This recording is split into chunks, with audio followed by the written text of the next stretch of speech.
I love you, you weirdly awkward ball of insecurities. I'm not talking about, well, hi, hello. That wasn't for you. Don't get a bit of tizzy, all right? I'm describing how I was when I was like around, what was it? 13, 14? Around there when I was a teenager. This is a love letter to, of course you can watch, of course. This is for entertainment, but also for this is also for the archives. This is for the records for me to be able to look back on. So sit back and enjoy.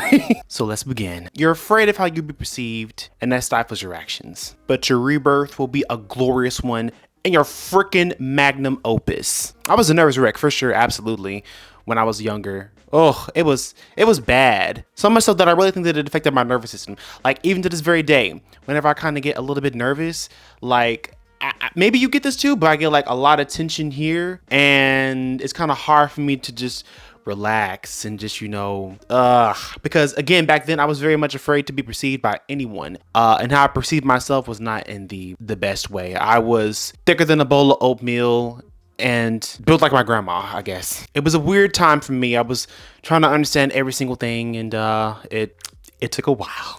But let's continue. But I mean, like in general, in the beginning, I wasn't always like that. I was very outgoing, very loving, all the good things you would expect to be, like when you're younger, you don't really know too much about the world, and it doesn't affect you until you realize how it can really be. In fact, I used to sing a lot. In fact, I used to sing really great. At age 8, I would growing up, I lived in a very, very grassy wooded area, basically in the sticks, and I was singing like all the time. You have the range, you have the space to do all that kind of stuff, and I definitely took advantage of that, and I kept singing and singing and singing and sang during a thunderstorm to God being my only audience and comfort to sing to. And yeah, I wasn't always a nervous wreck. I was saying soulful, regardless of whomever the song was for or about, whatever gender the person who made the song was. I sang it regardless, and I sang it soulfully, and I sang it true from my heart. And I let that gift go. Is it still there? It's probably gonna take me a while to find it. I'll let you know when I find it. But it took me a long time to reconcile with that today. But back then, I could sing, but I let it go because I don't blame my sister for this at all. I don't. I love her so much. Ashley, I love you. I love you. You didn't know you did this, but it's also on me too. My sister said, don't be singing all the songs. And even when it came to the women parts that I was singing, she was like, don't sing those parts. And I'm like, okay. And I don't let that really get to me. And that put me in a bubble, and I felt confined. And I'm like, well, dang, I might as well not sing anymore. I guess I was also being petty at that point as well. So yeah, I let that gift dwindle down, and I never really explored it to its core. If I did, I don't know, it would be a very interesting, it'd be a different me. It'd be different than who I am right now. But in the alternate universe, I definitely am still singing to this very day. Can I sing? I can, but it takes a lot more effort because, growing up and all that kind of stuff, and you're dropping testosterone and whatnot, you kind of can't hit those high notes anymore. So, but I'm pretty sure, others can also say the same as well. But yeah, I used to sing a lot.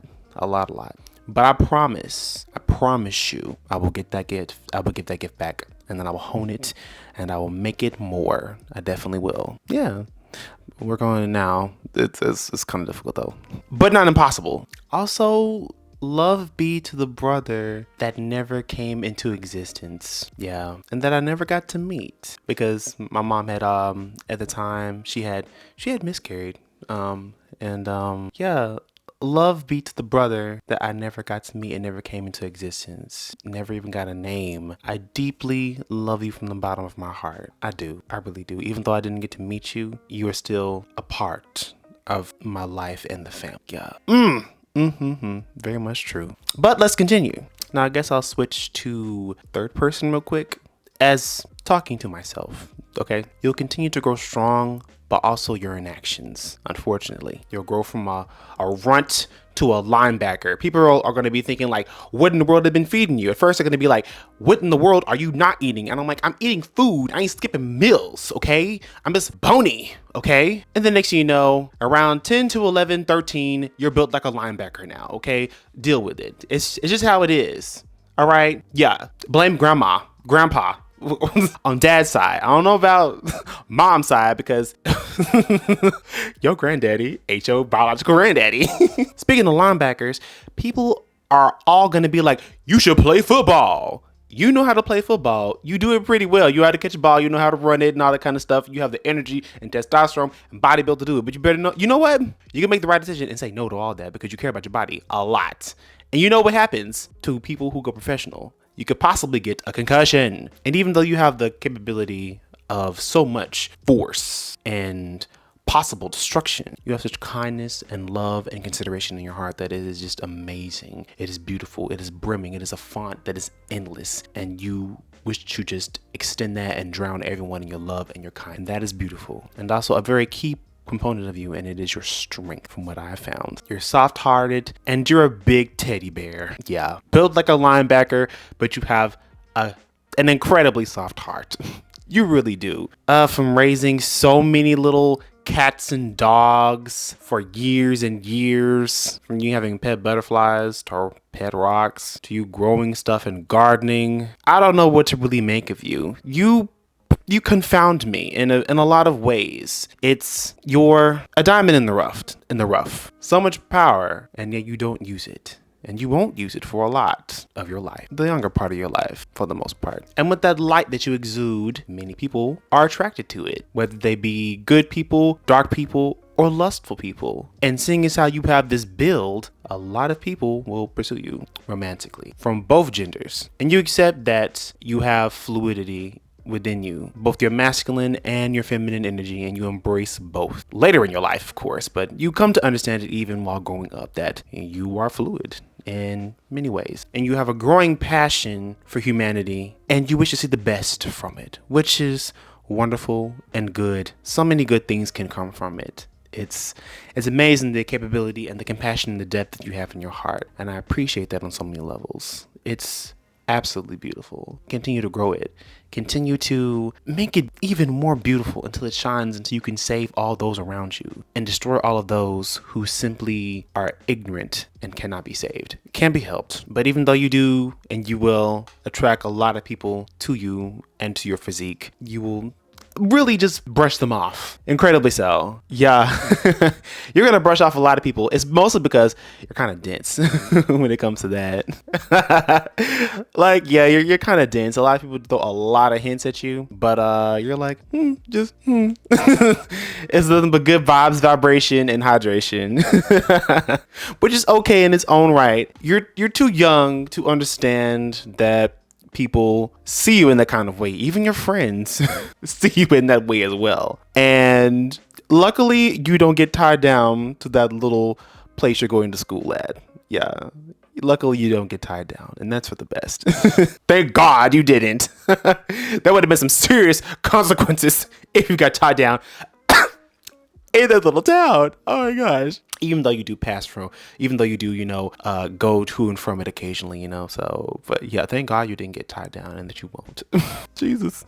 And even though you did love her, all of her quirkiness, all of her energy and time, don't be dismayed when she goes to California. You know, and I know that she was going to go to California. We both knew, and it was absolutely for the better. Even though you guys made each other laugh like crazy, and you both bonded on such a very deep level and spiritual level, But hey, her happiness always comes first for you, even if it isn't with you. So that in itself speaks to the love and the testament of your love for other people, as well as for yourself. That I can respect. Keep on growing. Always keep on evolving for the better. Always evolve with the good and not the bad. Freaking baddie, yeah. Trials and tribulations and a whole bunch of messed up stuff will come your way. Situations will turn you upside down. But you know what? You're going to keep on persevering and be the wonderful person that you are, because there's a light in you that has to be shown to everyone. It has to be shined and continue to shine, because you can't simply hide it away. Nor can you hide the fact that you have such wonderful energies within you, and they are not simply solid, but they're fluid. The world is fluid. Time is fluid. You are fluid, and you understand that, and you embrace so much about you on such a deep level. It's incredible. She is awesome. It's awesome. But people will call you names and a bunch of other stuff. It comes with the territory. It happens. It will happen. It's going to happen. Your nervousness will fade and you will attract so many wonderful, good people to you. It's going to be crazy how many wonderful people you find, and the goodness you bring out in people is honestly going to be amazing. It is. The community that you're going to form is top tier. And I know for a fact that you will never be compromised by anyone, because not only are you a good person, your vanity is encompassed in your kindness. And you can't settle for anything less than goodness, happiness, and joy. Gosh, continue to be a wonderful light and bring light to other people. Joy and greatness. Love your family. Love the family that you will create in the future. Continue to stand on business. Continue to fight for marginalized people everywhere. Form a community. Bless that community with the fruits of your labors and the kindness that is deeply embedded in you. Unleash the wellspring of kindness and water the plants and trees that are around you. Nourish them. Nourish yourself. Nourish everything that you are. Nourish your being. Nourish your soul. And continue to be the wonderful person that you have always meant to be. Yes. And fight for liberation, okay? Because that's a really big thing, all right? Okay? You're really, really big about liberation, but always be you. And that's that. Anyway, if you guys sat through this little love letter to myself, well, this is like a love letter to me when I was much more younger. So this is me telling that little boy, continue to be you, continue to love, continue to form wonderful relationships and partnerships with people, and never compromise your values, and continue to be the wonderful person that the Most High God has allowed for you to be. Yeah. So thank you for sitting through this. I genuinely say this from the bottom of my heart. Thank you. Thank you. And I hope that this energy is well received. I hope that everything in your life goes right. I hope that you succeed in all that you do that is good. I thank you so much for watching this. I really do. If I can give you a hug, I'd give you a hug right now, cuz I'd give you a hug. But it's through the camera, so I'm gonna just say love you, okay? Anyway, thank you for your wonderful time you spent with me. So I'll catch you in the next video. All right, but thank you for your time. I'll catch you later. All right, later.